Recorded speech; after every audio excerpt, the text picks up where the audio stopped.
Shimano 12-speed Di2.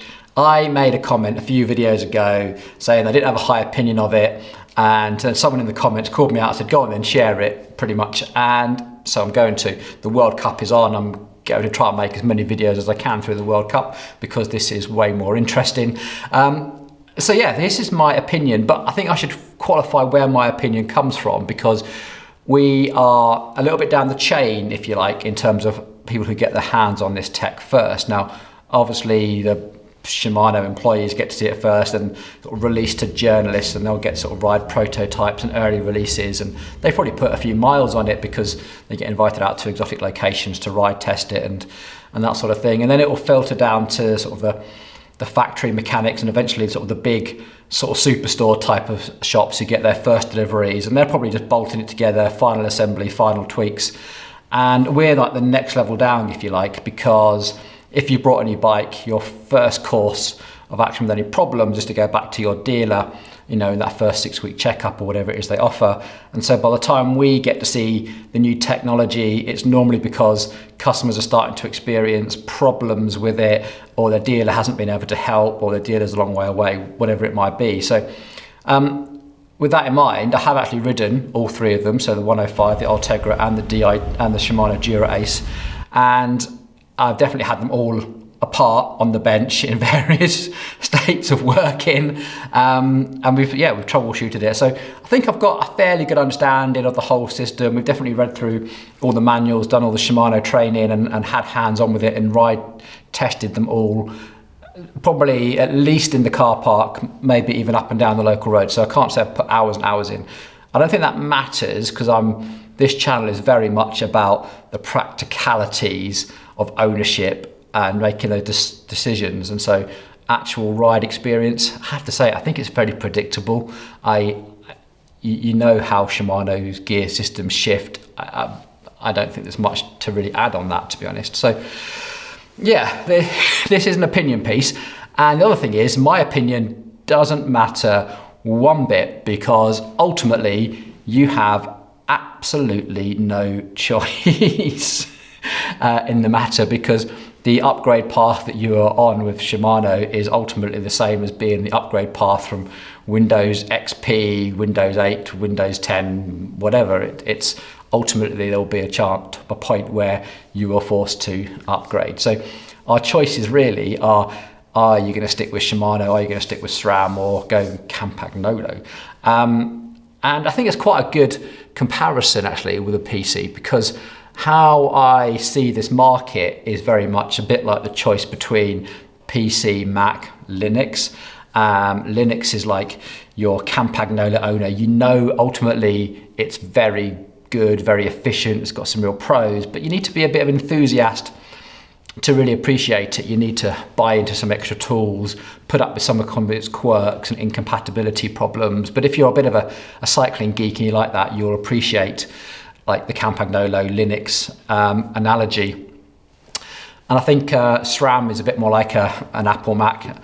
It's got its compatibility quirks. It's normally just a little bit more expensive.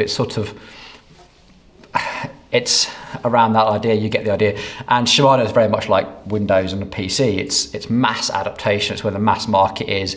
Even if you are an avid SRAM user, you're probably surrounded by people that use Shimano, and you're fairly familiar with what Shimano entails. So that's how it breaks down really. And that's probably the only choice that you're going to get, because ultimately we're forced down this idea that even if you wanted to have an 11-speed group set, it won't be long until they're fairly obsolete and you're forced at some point to have a 12-speed thing. So everything in here I'm about to say is pretty irrelevant. But anyway, I'm going to share it. I'm going to share it for you anyway. Now, I am not a 12-speed hater. I'm not one of those people that every single year not every single year, every 4 years or so, when a new group set comes out and it's got up another cog, and we've gone from 9-speed to 10-speed to 11-speed. It's fine, what are we doing? I actually think that 12-speed for a 1x setup, that's a single ring at the front and 12 at the back, I think it was needed. I honestly think the 1x12 is what we were getting towards with the 12-speed cassette, and I really like it. The 1x12 I think works superbly, both on road, controversial, time trial, definitely, and definitely mountain biking, and definitely gravel. I think the 1x12 is brilliant. 2x12, I don't know, I'll compare it a bit to when we started to move away from triple chain rings and into doubles, because we had the extra range of the cassette at the back. So that's kind of where my thinking is with that. I just think that 2x12 is now starting to get a bit too cluttered, starting to compromise things a bit.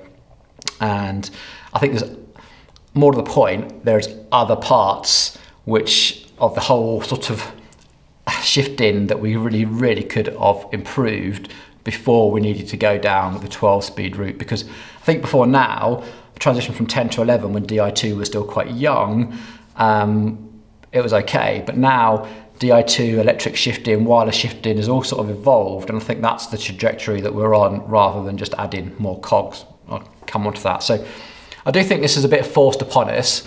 I think it was actually a bit forced upon Shimano. You know, Campagnoli have got 13 speed and 12 speed, and Strawberry SRAM have been out for 12 speed for a long time, and Shimano obviously had it in the mountain bike range. So I think it was almost, if they hadn't brought out 12 speed, they probably would have faced more criticism than if they did. So it was a bit of a bind. So that's probably down to the journalism that we read, because a lot of the journalists will be like, well, it's Shimano have launched this fantastic 11-speed group set. It's fantastic, it works brilliant, but it wasn't 12 speed, and it'll be criticism for the sake of criticism. So I feel like, anyway, that's where we are. The biggest issue I have actually with the 12 speed is the cost, and not so much the upfront cost, because I think what they're doing, they're bundling 12 speed at a fantastic price compared to what you would buy if you're buying it retail after you bought a bike anyway. And the problem is that you're forced into a very expensive repair or upgrade. Now, I'm sure loads of you watching this channel at some point have smashed up a rear mech. It's been fallen over against the wall at a cafe, or you've crunched your rear mech or whatever.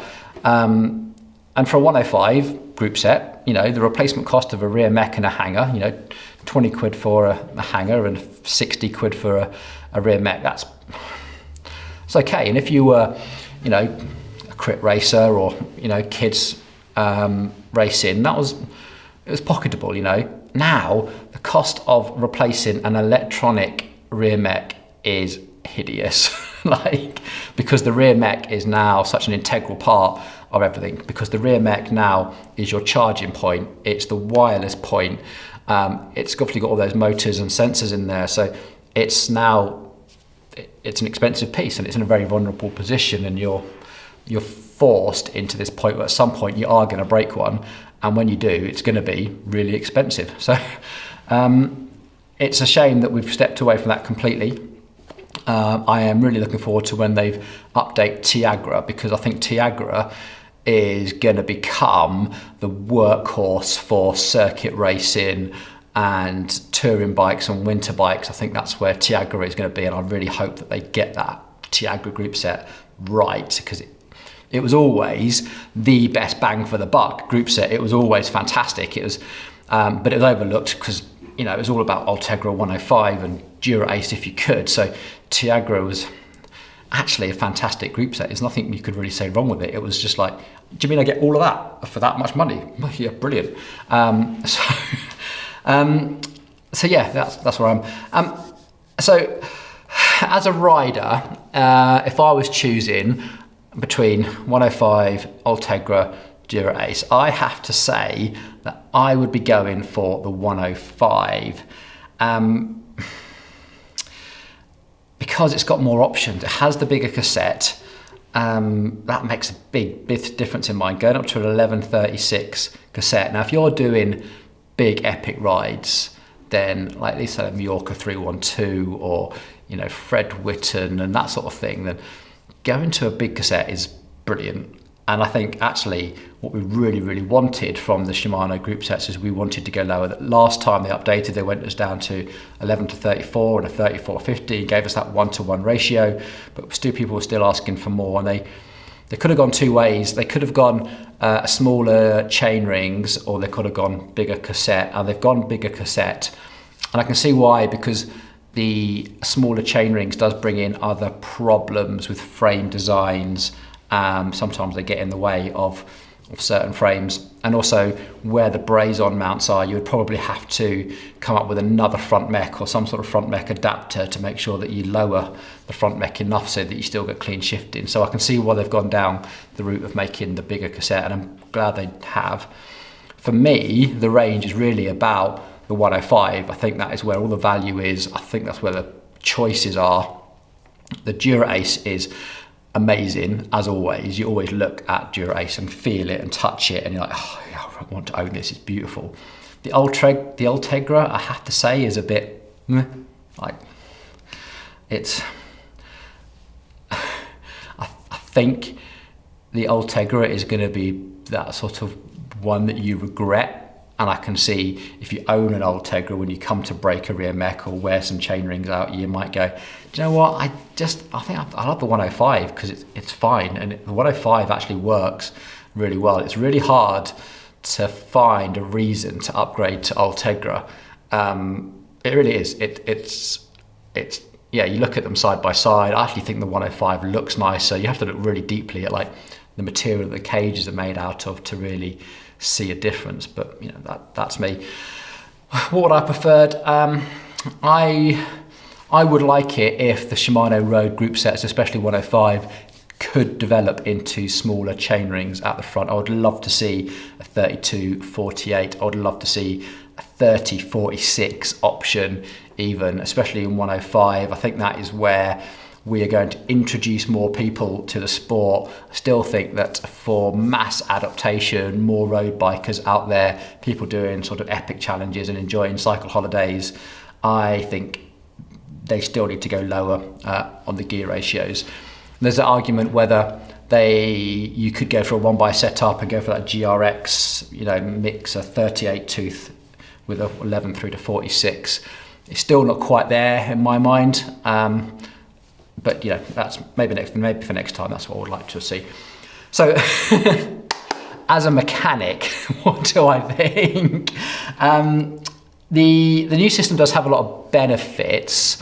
It has some downsides as well. I love the fact that the battery now has 3 ports, so you don't have to have that little junction box joining everything together. The battery has 3 ports built into it, so you've eliminated part of the system which rattles and gets water ingress. So that's nice. The battery can now sit high up in the seat post, away from any water, with water draining away from the ports, and that's a good thing. And it's got 3 ports and it says plenty to connect it to.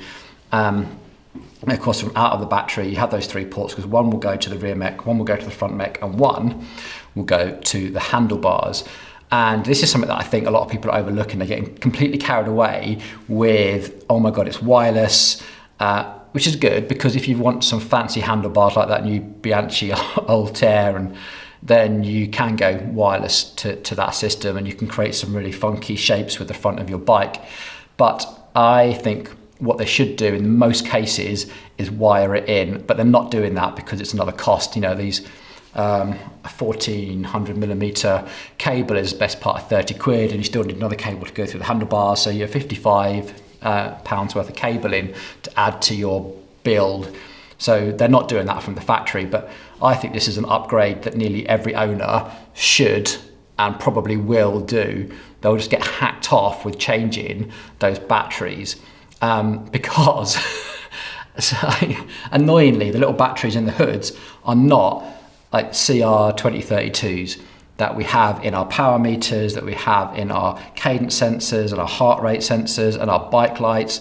Shimano have chosen to use a CR 1632, which I actually really struggled to buy. We have to buy them from Amazon because I've never actually managed to walk into a shop, even like an electrical dealer like Curry's or something, and gone, I want a CR 1632 battery, please. I've always had to order them from the internet, and so that's a massive inconvenience for something that you probably want to charge, you know, when you're out on holidays, or change when you're out on holiday and stuff. So trying to find one of those batteries is just like an annoying thing.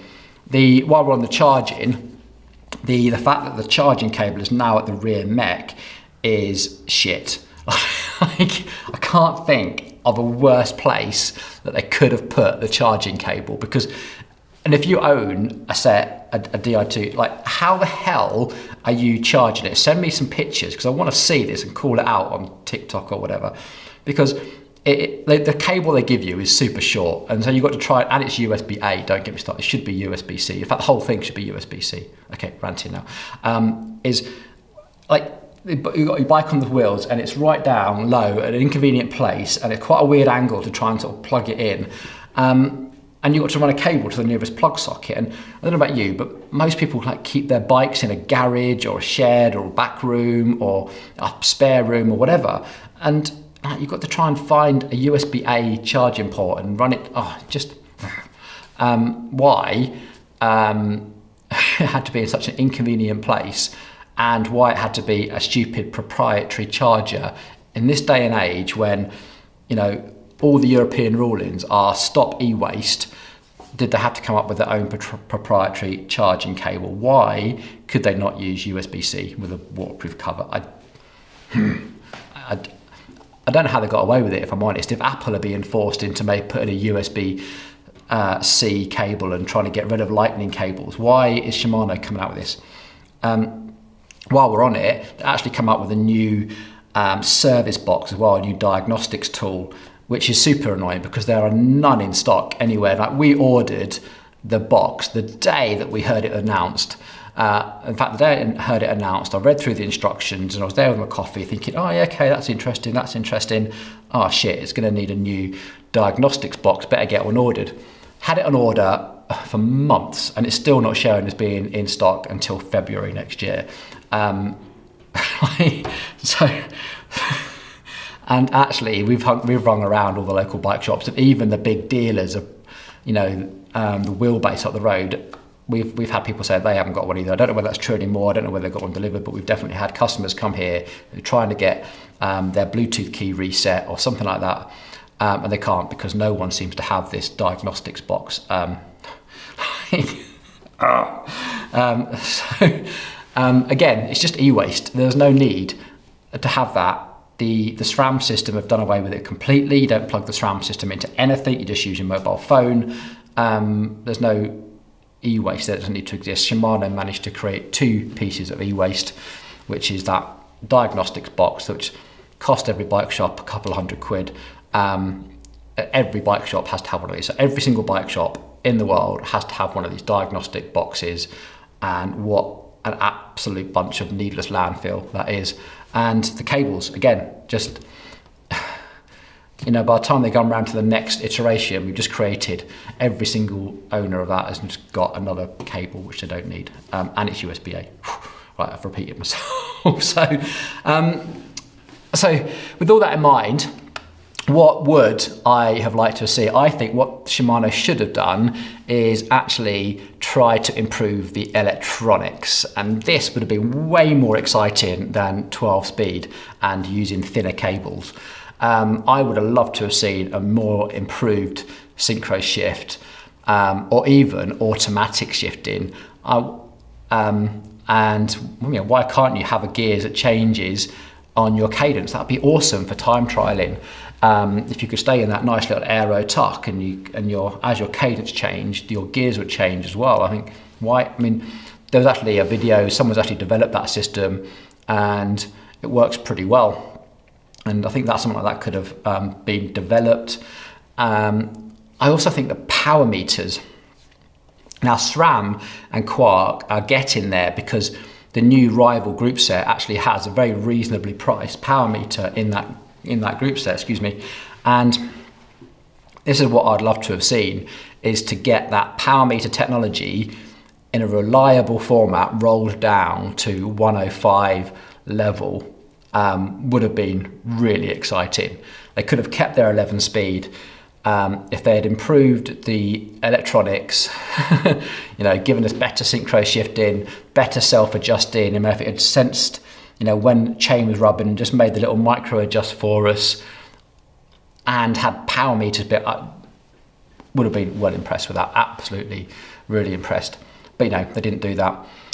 Okay, so if it was me, what would I be buying right now? Now that everyone's put their cards on the table, so to speak, Campagnolo have released and SRAM have released, and now Shimano have sort of released, and sort of everyone sort of put their cards on the tables. What would I choose? It would probably be the SRAM Rival Axis. I think that is the best premium group set out there. What I mean by that is not your sort of budget Tiagras, SRAM Apex type of thing. I think we sort of take the top 3 tiers of everyone's range and call that like the premium, good, better, best, if you like. And I think SRAM Rival Axis has got it. I love the lever shape. The brakes work well when they're adjusted well. They do need a bit of faff with that stealth-a-majig thing. A lot of people get that wrong. And that in turn makes the brake bleeding process harder. I do like the Axis system because you can just flip the battery off, put it on charge in a convenient place. You know, uses a USB-C cable into a little charging dock, which, you know, works well. You can change out the battery easily without having to sort of remove your bottom bracket and your seat post and God knows what else. And I think the gear ratios are right. I think they've developed a good set of gear ratios, and it's ultimately compatible with all their mountain biking. So if you still want lower gear ratios, you can put a mountain bike rear mech on there and run stupidly low gear ratios if you want. I love the fact that there's a really cost-effective Quark power meter on offer at that range as well. The brake adjusts are okay. It misses the pad contact point, but you still got the reach adjust on them. Yeah, I think right now, bang for your buck, premium road group set, I would choose SRAM Rival Axis. There we go. If you've enjoyed this video of me ranting about stuff, please let me know in the comments, and more importantly, add to it. What I love about how this channel is going is that you guys are just as passionate as I am and just keep feeding ideas, and it seems like we're like one big discussion, which is super cool. I love it. It's really nice.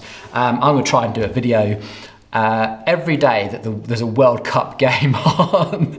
I'm a cyclist, I'm not a massive football fan, and this is going to keep me sane while the weather outside is as horrible as it is and the World Cup is on.